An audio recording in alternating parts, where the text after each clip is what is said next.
You walk into Costco, you see it, an 85-inch 4K TV for $899. Your heart skips. You imagine movie nights that feel like a theater. You load it into your truck. You wrestle it through your front door. You hang it on the wall. And then 3 months later, you're squinting at the corners. Your neck hurts. Your electric bill jumped $40. The picture has a weird dim patch on one side. And your wife is asking why the news anchor's face looks like a billboard. People across America are quietly admitting they regret buying giant TVs. The forums are filling up. The complaints are escalating. Here's exactly why bigger is no longer better, and what you should actually buy instead. Regret number 1. The couch is too close, and your eyes pay the price. The first regret hits within weeks. The TV's too big for the room. The standard American living room is roughly 12 to 15 feet wide, and viewing distance experts recommend sitting at least 9 to 10 feet away from an 85-inch screen for comfortable viewing.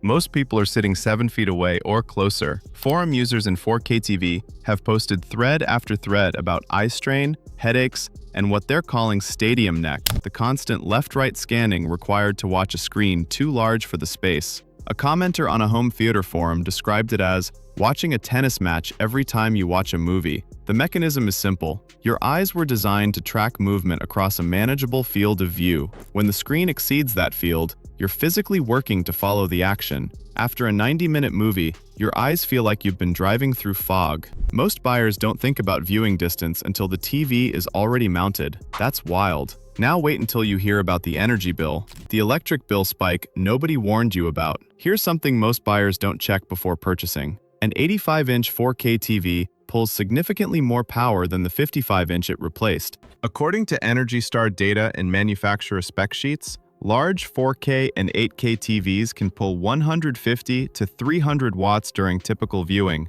with HDR content pushing power draw even higher. The 55-inch TV most households used to own pulled closer to 60 to 100 watts. The math hurts. For a family watching 4 hours of TV daily, you're looking at roughly $40 to $80 in additional annual electric costs, depending on your utility rate. A retiree posting an r/frugal flagged this exact issue after switching from a 55-inch to an 85-inch. Her monthly bill jumped noticeably with no other changes. Manufacturers don't advertise this. The yellow Energy Star sticker on the box mentions it in fine print, but most buyers don't read it. The bigger the panel, the more LEDs behind it. The more LEDs, the more power. Now we're entering the regret that hits the hardest. The wall mount that wasn't strong enough. Wall mounting an 85-inch TV is genuinely dangerous if you don't know what you're doing. The average 85-inch 4K TV weighs roughly 90 to 130 pounds more than many people anticipate.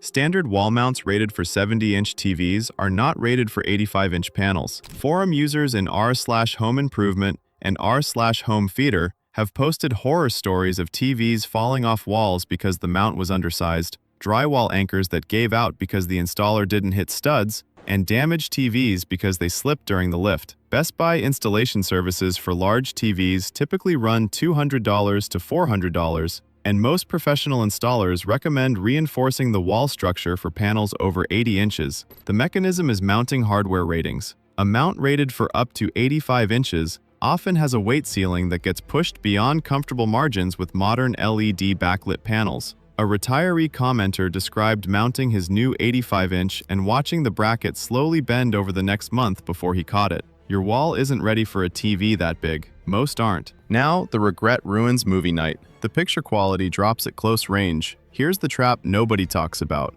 A 4K TV looks incredible from the right distance, but at close range, the limits of 4K resolution become visible. The recommended viewing distance for 4K content on an 85-inch screen is roughly 6 to 9 feet for optimal sharpness. Sit closer than 6 feet, and individual pixels start becoming visible, especially during static scenes like news broadcasts or sports score graphics. Forum users in r/4K TV have posted detailed breakdowns of the screen door effect, the slight grid pattern that becomes apparent when you're sitting too close to a large LCD or LED panel. The same TV that looks stunning from 10 feet looks underwhelming from 5 feet. Streaming services like Netflix and YouTube also vary in content quality. Much streaming content is heavily compressed, meaning even 4K HDR shows often display compression artifacts more visibly on larger screens. You paid for cinematic quality. You got a magnifying glass for streaming compression. If this kind of breakdown is helping your buying decisions, smash that subscribe. I drop these off every Tuesday and Friday. The next regret hits at every dinner party. The room layout no longer works. An 85-inch TV reshapes a room whether you want it to or not. Furniture has to be rearranged. The couch needs to be pushed farther back. Side tables and lamps that used to flank the entertainment center suddenly look undersized. Forum users in r/interior design have posted before and after photos showing how dramatically a giant TV dominates the visual space to the point where the room no longer functions as a place to host guests, read a book, or relax without the TV being the focal point of every interaction. The mechanism is what designers call visual weight. A 6-foot wide black rectangle on the wall pulls every eye in the room to it, whether the TV is on or off. A retiree posting in r/declutter described her 85-inch as a black hole my living room can't escape from. For people who entertain regularly, host family dinners, or simply want a balanced living space, the giant TV becomes a constant visual intrusion. You can't unsee it once it's there. The next regret hits in the middle of a movie. Here's a documented industry trend. The bigger TVs get, the thinner the bezels, and the smaller the built-in speakers. Modern 85-inch 4K TVs typically use down-firing or rear-firing speakers with 10 to 20 watts of total output, significantly underpowered for the screen size. Forum users in r/home theater have flagged this constantly. The picture is massive, the sound is tinny, thin, and often delayed in dialogue. The mechanism is that large TV manufacturers prioritize thin profiles for aesthetic reasons, leaving almost no internal volume for proper speaker drivers. Consumer Reports has consistently rated even premium 80-plus-inch TVs as needing external soundbars or surround systems to deliver acceptable audio, which means your $899 Costco TV becomes a $1,400 TV after you buy a decent soundbar. Sonos Beam runs around $499. Samsung HW-Q800C runs around $599. Bose Smart Soundbar runs around $899. None of those costs were on the original price tag. 2 more regrets. Regret number 7. Repair costs are catastrophic. Here's the truth. Manufacturers don't want you to learn until it's too late. Large TV repair costs are often higher than replacement costs. A failed panel on an 85-inch TV, whether from a stuck pixel cluster, backlight failure, or accidental damage, can cost $800 to $1,500 to repair, often more than the original purchase price. Yale Appliance and major appliance repair channels have consistently reported that large flat panel TVs are essentially disposable products. The manufacturer's warranty typically covers 1 year, sometimes 2, with credit card extensions. After that, you're on your own. Forum users in r/4K TV have posted heartbreaking stories of 3-year-old TVs failing with backlight issues, repair quotes coming back at $900 to $1,200, and no economical way to fix the unit. The mechanism is straightforward. The panel itself is the most expensive component in the TV,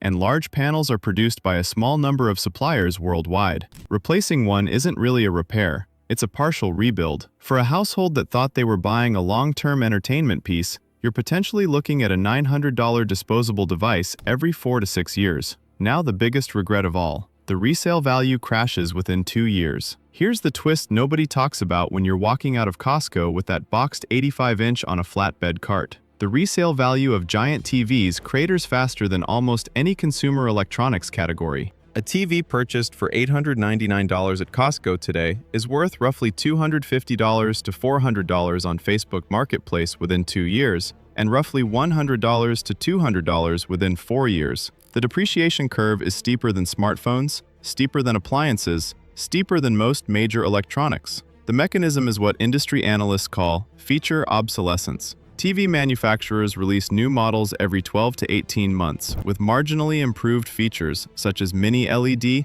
QD OLED, 144 Hz refresh, and improved HDR processing that quickly make older models feel dated to second-hand buyers. The screen still works, the picture still looks fine to the original owner, but the resale market has already moved on. Forum users in r/frugal have flagged this as the most expensive part of the giant TV trap. The assumed long-term value isn't there. The fix is the easiest decision on this entire list. Before buying an 85-inch, ask yourself one question.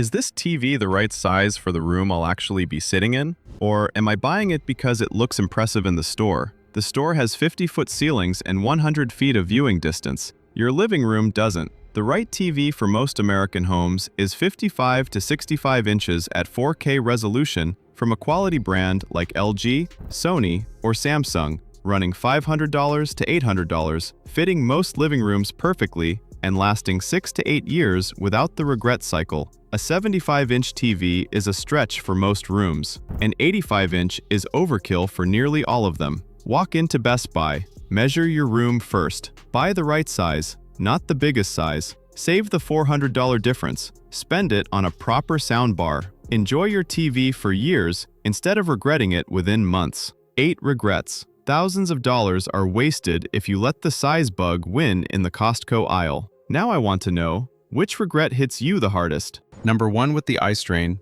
number 7 with the repair costs, or number 8 with the resale crash? Drop the number in the comments. Next video, I'm exposing 6 refrigerator brands quietly failing within 5 years, including one premium name that costs $3,000 and dies in year 4. Print this list, measure your room, watch your money stay in your pocket.